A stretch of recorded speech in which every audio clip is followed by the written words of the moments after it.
മഹാപുരാണങ്ങളുടെ കൂട്ടത്തിൽ 10ാമത്തേതാണ് ബ്രഹ്മവൈവർത്തക മഹാപുരാണം. വിഷ്ണുവിൻ്റെ മഹിമയാണ് ഇതിൽ വർണ്ണിക്കുന്നത്. ആധുനിക കാലത്തിൽ ബ്രഹ്മവൈവർത്തക മഹാപുരാണം ഭക്തരുടെ ഇടയിൽ ആത്മീയതയുടെയും വിശ്വാസത്തിൻ്റെയും ഭക്തിപാഠത്തിൻ്റെയും ഒരു അമൂല്യ ഗ്രന്ഥമായി തുടരുന്നു. ഭഗവാൻ ഗോലോകത്ത് വെച്ച് ബ്രഹ്മാവിനോട് പറഞ്ഞ പുരാണമാണിത്.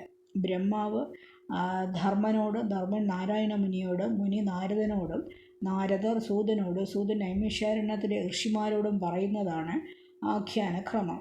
നദികൾ ഗംഗ പോലെ, പുണ്യവർഷങ്ങളിൽ ഭാരതം പോലെ കാമ്യവും, തീർത്ഥങ്ങളിൽ പുഷ്കരം പോലെയും, പുരികളിൽ കാശി പോലെ ഗമ്യവുമാണ് ബ്രഹ്മവൈവർത്തക മഹാപുരാണം. രാധയാണ് ഇതിലെ ഭക്തിയുടെ മുഖ്യ പ്രഭാവം. ഇതിൻ്റെ ഉള്ളടക്കം എന്താണെന്നൊന്ന് നോക്കാം. ബ്രഹ്മഖണ്ഡ, പ്രകൃതിഖണ്ഡം, ഗണപതിഖണ്ഡം, ശ്രീകൃഷ്ണ ജന്മഖണ്ഡം എന്നിങ്ങനെ 4 ഖണ്ഡങ്ങളാണ് ഇതിൽ കാണുന്നത്. ശൗനകൻ്റെ സംശയങ്ങൾക്ക് സൂതൻ മറുപടി പറയുന്ന രീതിയിലാണ് ബ്രഹ്മവൈവർത്തക പുരാണങ്ങളിൽ സാരഭൂതമായിട്ടുള്ളത് ബ്രഹ്മവൈവർത്തൻ പുരാണമാണ്. അത് ഭക്തിപ്രദവും തത്വജ്ഞാനം ഉണ്ടാക്കുന്നതുമാണ്. കാമികൾക്ക് കാമവും മുമുക്ഷുക്കൾക്ക് മോക്ഷവും ഇത് തരുന്നു. വൈഷ്ണവർക്ക് കൽപ്പവൃക്ഷ സദൃശമാണ്. ബ്രഹ്മഖണ്ഡത്തിൽ 1 മുതൽ 31 അധ്യായങ്ങൾ കാണാം. മംഗളാചരണം, ശ്രീകൃഷ്ണസ്തുതി, വേദങ്ങൾ, മനുക്കൾ മുതലായവയുടെ സൃഷ്ടി, സങ്കരജാതി വർണ്ണനം, വിഷ്ണു മാലാവതി സംവാദം, ചികിത്സാ വർണ്ണനം, ബ്രഹ്മനാരദ സംവാദം, നാരദൻ്റെ ശിവദർശനം, ഭഗവത് പൂജാവിധി, ശ്രീകൃഷ്ണൻ്റെയും പ്രകൃതിയുടെയും പ്രഭാവം മുതലായവ ഇതിൽ വർണ്ണിക്കുന്നുണ്ട്. പ്രകൃതിഖണ്ഡത്തിൽ 1 മുതൽ 65 വരെ അധ്യായങ്ങൾ കാണാം. ഇതിൽ പ്രകൃതി വർണ്ണനം, വിരാട് സ്വരൂപം, സരസ്വതി പൂജാവിധി, ഗണേശോൽപത്തി, ഗംഗോപാഖ്യാനം, വൃഷധ്വജ ചരിത്രം, ശംഖചൂഡവധം, തുളസി പൂജ, തുളസി പാതിവൃത്യ പൂജ, ലക്ഷ്മി സ്വരൂപം, പൂജാവിധി, രാധിക ആഖ്യാനം, അതിഥിയുടെ ഉപദേശം, രാധാപൂജയും സ്തോത്രവും, ദുർഗാ വൈശ്യ സംവാദം, ബ്രഹ്മമോഹനവാദം തുടങ്ങിയ ഗണപതിഖണ്ഡത്തിൽ 1 മുതൽ 45 അധ്യായങ്ങൾ കാണാം. പാർവതി വിവാഹവും, കാർത്തികേയ ജനനവും, പാർവതി ശാപം, ഗണേശ ജന്മകഥനം, ഗണേശ പൂജാവിധി, കാർത്തികേയ ജയകഥനം, കാർത്തികേയ അഭിഷേകം, ലക്ഷ്മി സ്തോത്രം, രാമൻ്റെ ബ്രഹ്മദർശനം, രാമൻ്റെ ശിവദർശനം, ശിവകവച വർണ്ണന, ഭദ്രകാളി കവചം, ലക്ഷ്മി കവചം, ദുർഗാ കവചം, കൈലാസ വർണ്ണനം, ഗണേശൻ്റെ ദന്തഭംഗം, ഗണേശ തുളസി സംവാദം എന്നിങ്ങനെ കാണാം.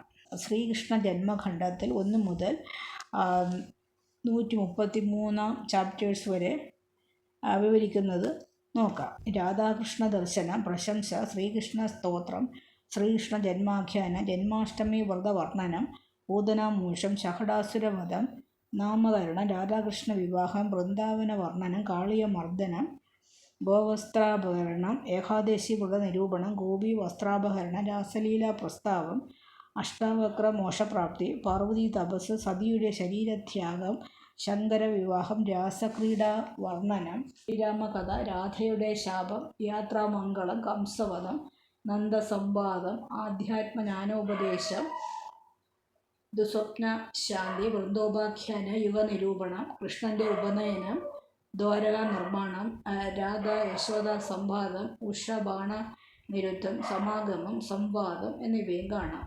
ദ്രൗപദിക്ക് 5 ഭർത്താക്കന്മാർ ഉണ്ടായ കഥ, ബാണൻ്റെ കന്യാദാനം, വാസുദേവരുടെ രാജസൂയ യജ്ഞം, കലിദോഷ നിരൂപണം, നാരദ വിവാഹം, അഗ്നിയുടെയും സ്വർണ്ണത്തിൻ്റെയും ഉൽപ്പത്തി പുരാണ ലക്ഷണത്തോടെ സമാപിക്കുന്നു. മേൽപ്പറഞ്ഞ എല്ലാ അധ്യായങ്ങളിലും സൂതൻ ശൗനകനോട്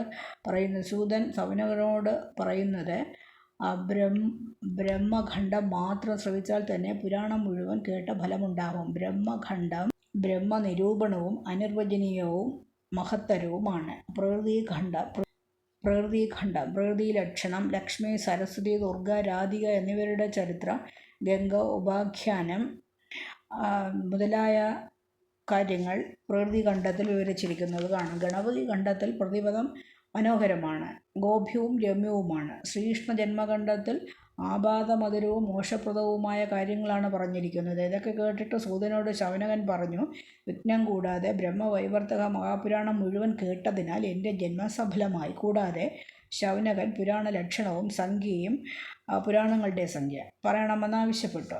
സർഗം, പ്രതിസർഗം, വംശം, മന്വന്തരം, ചരിതം ഈ 5 കാര്യങ്ങൾ ചേർന്നതാണ് പുരാണം. സൃഷ്ടി, സ്ഥിതി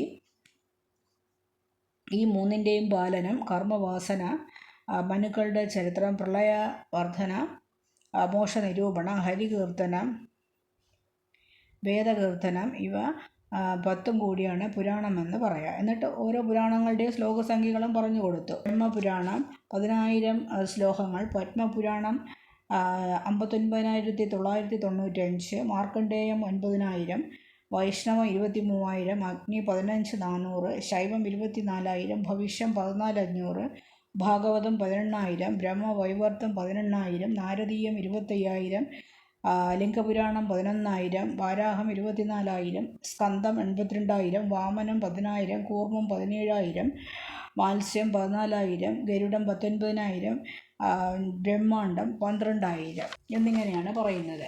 ജീവികളെ സൃഷ്ടിക്കുകയും അവയുടെ പരമാണു സ്വരൂപമായി വർത്തിക്കുകയും ചെയ്യുന്ന ബ്രഹ്മം കർമ്മസാക്ഷിയാണ്. ആ ബ്രഹ്മത്തെയും അതിൻ്റെ വിഭൂതികളെയും അനാവരണം ചെയ്യുന്നതിനാൽ ഇത് ബ്രഹ്മവൈവർത്തക പുരാണം എന്നറിയപ്പെടുന്നു. പുണ്യപ്രദവും മംഗളപ്രദവുമാണിത്. ശൈലങ്ങളിൽ വെച്ച് സുമേരു പോലെയും, പുഷ്പങ്ങളിൽ പാരിജാതം പോലെയും, ഇലകളിൽ തുളസിയില പോലെയും, വ്രതങ്ങളിൽ ഏകാദശി പോലെയും, വൃക്ഷങ്ങളിൽ കൽപ്പവൃക്ഷം പോലെയും, ദേവന്മാരിൽ ശ്രീകൃഷ്ണനെ പോലെയും, ജ്ഞാനികളിൽ മഹാദേവനെ പോലെയും, യോഗീന്ദ്രരിൽ ഗണേശനെ പോലെയും, സിദ്ധേന്ദ്രന്മാരിൽ കപിലനെ പോലെയും, തേജസ്വികളിൽ സൂര്യനെ പോലെയും, വൈഷ്ണവരിൽ സനൽകുമാരനെ പോലെയും, രാജാക്കന്മാരിൽ രാമനെ പോലെയും, ധനുർധരന്മാരിൽ ലക്ഷ്മണനെ പോലെയും, ദേവിമാരിൽ ദുർഗയെ പോലെയും, കൃഷ്ണപ്രേയസിമാരിൽ രാധയെ പോലെയും, ഈശ്വരിമാരിൽ ലക്ഷ്മിയെ പോലെയും, പണ്ഡിതന്മാരിൽ സരസ്വതിയെ പോലെയും പുരാണങ്ങളിൽ വെച്ച് സർവോത്കൃഷ്ടമാണ് ബ്രഹ്മവൈവർത്തക മഹാപുരാണം. ഭഗവാൻ കൃഷ്ണൻ്റെ വ്യത്യസ്തമായൊരു ഉജ്ജ്വലഭാവമാണ് ഇതിൽ വർണ്ണിക്കുന്നത്. ഇതിലെ ദർശനങ്ങൾ നോക്കുകയാണെങ്കിൽ വൈഷ്ണവ സമ്പ്രദായത്തിലെ വസ്തുതകളാണ് അവതരിപ്പിക്കുന്നത്. വിശുദ്ധവും ആധികാരികവുമായ കൃഷ്ണഭക്തിയുമായി ബന്ധപ്പെട്ടിരിക്കുന്നു. ഭഗവാൻ കൃഷ്ണനെ പരമപുരുഷൻ എന്ന് പറയുന്നു, ശിവനെ പരമനെന്നും പറയുന്നു. ജീവിതത്തിൽ നന്മയ്ക്കും മൂല്യബോധത്തിനും ആത്മീയതയ്ക്കും പ്രാധാന്യം നൽകുന്നു. ശ്രീകൃഷ്ണ ഭക്തി ദർശനം നോക്കുകയാണെങ്കിൽ കൃഷ്ണനെ പരബ്രഹ്മസ്വരൂപമായും സാർവഭൗമനായും ചിത്രീകരിക്കുന്നു. കൃഷ്ണഭക്തിയുടെ സകല സംശയങ്ങളകറ്റി ഉത്തമമായ ജീവിതം നയിക്കാമെന്നാണ് ഈ പുരാണത്തിലെ മുഖ്യ സന്ദേശം. മാതാദേവത ആരാധനാ ദർശനവും കാണാം. ജീവാത്മ പരമാത്മ ബന്ധമെന്ന ദർശനം, ധർമ്മദർശനം, സത്കർമ്മ ദർശനം, പ്രപഞ്ചസൃഷ്ടി ദർശനം, മോക്ഷമാർഗ ദർശനം, മോക്ഷപ്രാപ്തി ദർശനം മുതലായവയും കാണാം. കലിയുഗത്തിലെ പാപങ്ങൾക്കും അക്രമങ്ങൾക്കും പരിഹാരം എന്ന നിലയിൽ ഭക്തിയിലൂടെ മോക്ഷമാർഗം കണ്ടെത്താൻ ബ്രഹ്മവൈവർത്തക മഹാപുരാണം നമ്മെ പ്രാപ്തരാക്കുന്നു. ബ്രഹ്മവൈവർത്തക മഹാപുരാണം മോക്ഷപ്രാപ്തിയെ ഭക്തിമാർഗത്തിലൂടെ സാധ്യമാക്കാനാകുമെന്ന ദർശനത്തിലാണ് ആധികാരികത കാണിക്കുന്നത്. മാനവീയ സ്നേഹവും കരുണയും ഉടനീളം ദർശിക്കാം. പ്രകൃതിയുമായി സഹജീവനവും കാണാം. കാലത്തിൻ്റെയും യോഗത്തിൻ്റെയും ദർശനം. ഭഗവാൻ കൃഷ്ണനെ പരമസത്തയായി കാണിക്കുന്ന ഈ ബ്രഹ്മവൈവർത്തക മഹാപുരാണം മനുഷ്യരുടെ ആത്മീയ പ്രബോധനത്തിനും ധാർമ്മിക ദിശാബോധത്തിനും വലിയ സ്വാധീനം ചെലുത്തുന്നുണ്ട്. ഒരു ആത്മീയ ഉണർവ് വിശ്വാസികളിലും ഭക്തരിലും ഈ പുരാണം ഉണ്ടാക്കുന്നു. ഇതുവഴി ആന്തരിക സമാധാനവും കിട്ടുന്നു. പരിസ്ഥിതി സംരക്ഷണത്തിന് മാതൃകയാകുന്നു. മാതാപിതാക്കൾ, സഹോദരങ്ങൾ, ഗുരുക്കന്മാർ അങ്ങനെയുള്ള ബന്ധങ്ങളുടെ മഹത്വം എടുത്തുകാട്ടുന്നത് ഇന്നത്തെ കുടുംബ ബന്ധങ്ങൾക്ക് മാതൃകയാകുന്നു. ദേവി ആരാധനയിൽ കൂടി സ്ത്രീശക്തിയെ ആദരിക്കാൻ മനുഷ്യനെ പ്രബോധിപ്പിക്കുന്നു.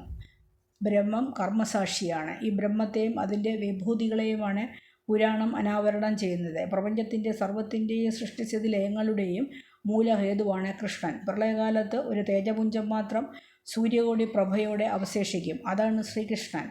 സമസ്ത ബ്രഹ്മാണ്ടത്തിനും അപ്പുറം ഗോളാകാരത്തിലുള്ള ഗോലോകമെന്ന ദിവ്യധാമത്തിൽ ആ പരമാത്മാവ് തേജരൂപിയായി വർത്തിക്കും. ആദിവ്യാധികൾക്കോ ജരാമൃത്യുകൾക്കോ ശോകഭയങ്ങൾക്കോ പ്രവേശനമില്ലാത്തതാണ് രത്നമയവും സച്ചിന്മയവുമായ ആ ദിവ്യധാമം. അത്യപൂർവമായ ഒരു രാധാസങ്കല്പം ഈ പുരാണത്തിൻ്റെ പ്രത്യേകതയാണ്. കേവലം ഒരു നാടോടി സങ്കല്പമായിരുന്ന രാധ ഗ്രാമദേവതയായും വിശ്വപ്രകൃതിയായും വളർന്ന് വൈഷ്ണവ ദേവതയായി ഉയരുന്നത് ഈ പുരാണം നമ്മുടെ മുന്നിൽ വരച്ചു കാട്ടുന്നു. ഇത് ഇവിടെ നിർത്തട്ടെ.